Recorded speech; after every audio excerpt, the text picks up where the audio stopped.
Breaking news చూస్తున్నారు. BJP జనసేనకు shock ఇచ్చిందా అంటే అవుననే ప్రచారం ఎజ్జరందుకుంది. కేంద్ర మంత్రివర్గంలో జనసేనకు నో ఛాన్స్. అవును, తొలుత సహాయ మంత్రివి ఇస్తారని ప్రచారం జోరందుకుంది. టీడీపీ బీజేపీ ఎంపీలకే మంత్రి పదవులకు సంబంధించి ప్రచారం జోరందుకుంటున్న పరిస్థితి. అయితే జనసేనకు 2 ఎంపీలు ఉన్నారు. కాకినాడ నుంచి ఉదయ్ శ్రీనివాస్, మచిలీపట్నం నుంచి బాలశౌరి గెలుపొందారు. అయితే ముందుగా బాలశౌరికి కేంద్ర మంత్రి పదవి దక్కుతుంది అనే ప్రచారం నిన్నటి వరకు జోరుగా జరిగింది. అయితే తాజాగా కేబినెట్లో ఎక్కడా కూడా జనసేనకు సంబంధించి ఉదయ్ శ్రీనివాస్ పేరు కానీ బాలశౌరి పేరు కానీ ఎక్కడా కూడా వినిపించలేదు. ముఖ్యంగా కేంద్ర మంత్రి పదవి, అవును, కేంద్ర మంత్రివర్గంలోకి కేబినెట్లోకి తీసుకుంటారనే ప్రచారం జోరందుకుంది. సహాయ మంత్రి పదవికి సంబంధించి కూడా ప్రచారం జోరందుకుంది. ప్రస్తుతం ఈ 2 పేర్లకు సంబంధించి ఎక్కడ కూడా ఎటువంటి అంశంలోనూ మంత్రివర్గానికి సంబంధించి ఎక్కడా వినిపించట్లేదు. ఈ నేపథ్యంలో చాలా ఇంట్రెస్టింగ్గా మారిందని చెప్పుకోవాలి. ఎందుకంటే జనసేన కూడా చాలా కీలకమైన భాగస్వామిని చెప్పుకోవాలి ఎన్డీఏలో భాగంగా.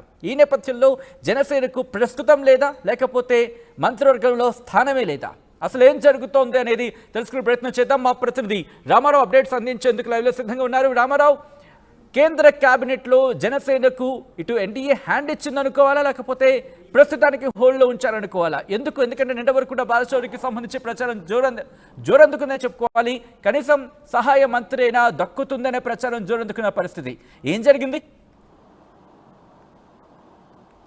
సచిన్, ఏదైతే కేంద్ర మంత్రివర్గానికి సంబంధించి ఎవరెవరు ఉంటారో అనే దాని మీద అయితే మాత్రం ఒక చర్చ జరుగుతుంది. అయితే ప్రధానంగా చూసుకున్నట్లయితే ఏపీ నుంచి తెలుగుదేశం పార్టీ, జనసేన, బీజేపీ ఈ 3 పార్టీలకు సంబంధించిన నేతలకు కేంద్ర మంత్రివర్గంలో స్థానం ఉంటుందని భావించినటువంటి పరిస్థితి ఉంది. అలాగనే ఎన్డీఏ మీటింగ్లో కూడా ప్రధాని మోదీ ఏదైతే పవన్ కళ్యాణ్ గురించి మాట్లాడిన మాటలు, పవన్ ఒక తుఫాన్ అని చెప్పడం, పవన్ని చాలా పొగట్టడంతో ఖచ్చితంగా పవన్ కళ్యాణ్కి సంబంధించినటువంటి జనసేన ఎంపీలకు కేంద్ర మంత్రివర్గంలో స్థానం ఉంటుందని అందరూ భావించినటువంటి పరిస్థితి ఉంది. అయితే తాజాగా అందుతున్న సమాచారం ప్రకారం కేంద్ర మంత్రివర్గంలో ఏపీకి సంబంధించి టీడీపీ, బీజేపీకి సంబంధించినటువంటి ఎంపీలకు మాత్రమే స్థానం లభించినట్టు మనకున్నటువంటి సమాచారం. అయితే మొదటి నుంచి కూడా, ఎందుకంటే జనసేనకి 2 ఎంపీ సీట్లు ఉన్నాయి. కాకినాడ నుంచి ఉదయ్ శ్రీనివాస్, అలాగనే మచిలీపట్నం నుంచి ఏదైతే బాలశౌరి, ఇద్దరు గెలవటం జరిగింది. బాలశౌరి సీనియర్ పొలిటీషియన్ కూడా, గతంలో వైసీపీ తరఫున ఎంపీగా పోటీ చేశారు, తర్వాత ఇప్పుడు చేశారు. అంతకుముందు 2009లో కూడా నరసరావుపేట ఎంపీగా పోటీ చేసి వటంపాలయ్యారు.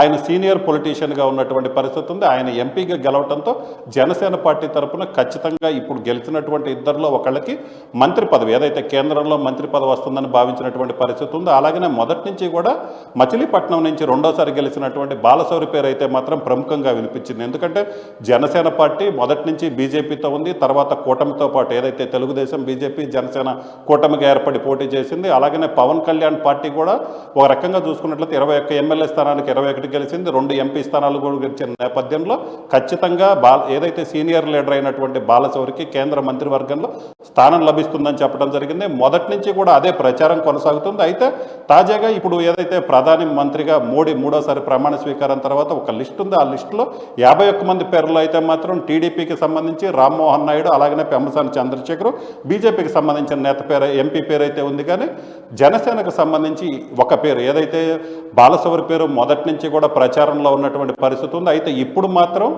బాలశౌరి పేరు అయితే మాత్రం ఎక్కడ వినిపించడం లేదు. దీంతో జనసేన వర్గాల్లో అయితే మాత్రం ఒక రకమైన అయోమయం అయితే నెలకొంది. ఎందుకంటే మొదటి నుంచి బీజేపీతో పొత్తులో ఉంది జనసేన పార్టీ.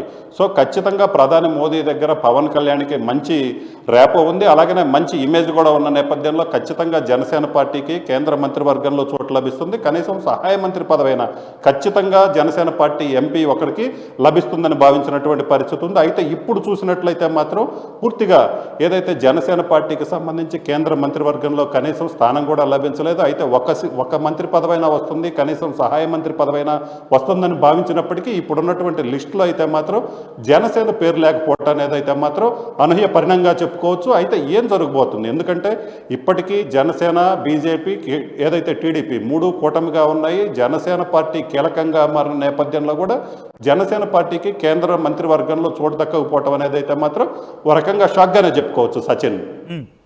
సో ప్రస్తుతానికైతే మాత్రం ఎందుకంటే టెన్షన్ కొనసాగుతోంది కాబట్టి ఆఖరి నిమిషాలు, ఎందుకంటే కొన్ని పేర్లకు సంబంధించి ఇంకా ఆలోచిస్తున్నారు అనే మాట వినిపిస్తున్న పరిస్థితి ఉంది. ముఖ్యంగా కొన్ని సందర్భాలతో కొన్ని పార్టీల ఆఖరి నిమిషంలో కూడా ఫోన్లు ఇచ్చిన పరిస్థితి ఉంది అనే మాట కూడా వినిపిస్తోంది. సో అటువంటి సినారియో ఏమైనా కనిపిస్తోందా?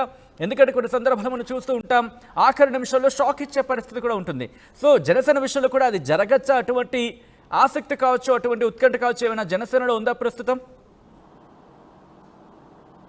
సో ఖచ్చితంగా సచిన్, ఎందుకంటే మొదటి నుంచి కూడా బీజేపీతో జనసేన ఉన్నటువంటి పరిస్థితి ఉంది. వాళ్ళు పొత్తులో ఉన్నారు. ఖచ్చితంగా జనసేనకి ఎట్టి పరిస్థితుల్లో కూడా ఒక కేంద్ర మంత్రి పదవి అయితే లభిస్తుందన్నటువంటి ఏదైతే ఆశ అయితే మాత్రం అందరిలో ఉన్నటువంటి పరిస్థితి ఉంది. అలాగనే ఇప్పటికే 2 సార్లు ఏదైతే చంద్రబాబు పవన్ కళ్యాణ్ మోడీని కలవటం జరిగింది. సో అక్కడ కూడా చూసుకున్నట్లయితే ఖచ్చితంగా వీళ్ళిద్దరికీ 2 పార్టీలకు సంబంధించినటువంటి నేతలకి గెలిచినటువంటి ఎంపీలకి ఖచ్చితంగా కేంద్ర మంత్రివర్గంలో స్థానం ఉంటుందని భావించారు. అయితే ఇప్పుడు ప్రజెంట్ లిస్టు చూసుకున్నట్లయితే మాత్రం జనసేన పార్టీకి సంబంధించినటువంటి ఎంపీ పేరు లేదు. అయితే ఏదైతే రాత్రి సమయంలో 7 గంటల నుంచి 8 గంటల మధ్యలో మోడీ ప్రమాణ స్వీకారం చేస్తారు కాబట్టి ఖచ్చితంగా చివరి నిమిషంలోనైనా తమ పార్టీకి ప్రాధాన్యత ఉంది. బీజేపీ అలాగనే మోదీ దగ్గర తమ పార్టీకి మంచి గుడ్ విల్ ఉన్న నేపథ్యంలో ఖచ్చితంగా మాకు మంత్రివర్గంలో చోటు లభిస్తుంది కేంద్ర మంత్రివర్గంలో అనే ఒక ఆశ అయితే మాత్రం జనసేన వర్గాల్లో ఉంది. సో ఏం జరుగుతుంది, ఎందుకంటే ఆల్రెడీ చూసుకున్నట్లయితే మొదటి నుంచి కూడా ఎప్పుడు ఏం జరుగుతుందో తెలియని పరిస్థితి ఉంది. లిస్టులో కొంతమంది కొత్త పేర్లు యాడ్ అవుతున్నటువంటి పరిస్థితి ఉంది. అలాగే ఏదైతే మంత్రి పదవి వస్తుంది అనుకున్న వాళ్ళ పేర్లు లేనటువంటి పరిస్థితి ఉన్న నేపథ్యంలో ఇప్పటి వరకు లేకపోయినా కూడా ప్రమాణ స్వీకారం టయానికి ఖచ్చితంగా జనసేనకు సంబంధించినటువంటి ఎంపీ ఉంటారు. వాళ్ళకు కూడా జనసేనకు కూడా మంచి ప్రాతినిధ్యం లభిస్తుంది. వాళ్ళకి ఒక మంత్రి పదవి, అది సహాయ మంత్రి అయినా కానీ ఖచ్చితంగా కేంద్ర మంత్రివర్గంలో ప్రాతినిధ్యం ఉండటం అనేది ఒక ప్రెస్టేజియస్గా భావించిన నేపథ్యంలో ఏదైనా జరగవచ్చు. లిస్టు మారి ఖచ్చితంగా ఒక్కళ్ళకైనా మంత్రి పదవి లభిస్తుందనే ఒక ఆశ అయితే మాత్రం జనసేన నేతల్లో ఉన్నటువంటి పరిస్థితి ఉంది. మీరు అన్నట్లు ఖచ్చితంగా లిస్టులో పేరు చేరే అవకాశం అయితే ఎక్కువగా కనిపిస్తున్నటువంటి పరిస్థితి ఉంది Sachin. Right Ramarao, thanks for update. మొత్తంగా అయితే మాత్రం జనసేనకు బీజేపీ షాక్ ఇచ్చిందా అంటే అవుననే ప్రచారం ఎజ్జోరు అందుకుంది. కేంద్ర మంత్రివర్గంలో జనసేనకు నో ఛాన్స్ ప్రస్తుతానికైతే మాత్రం అనే మాట వినిపిస్తోంది.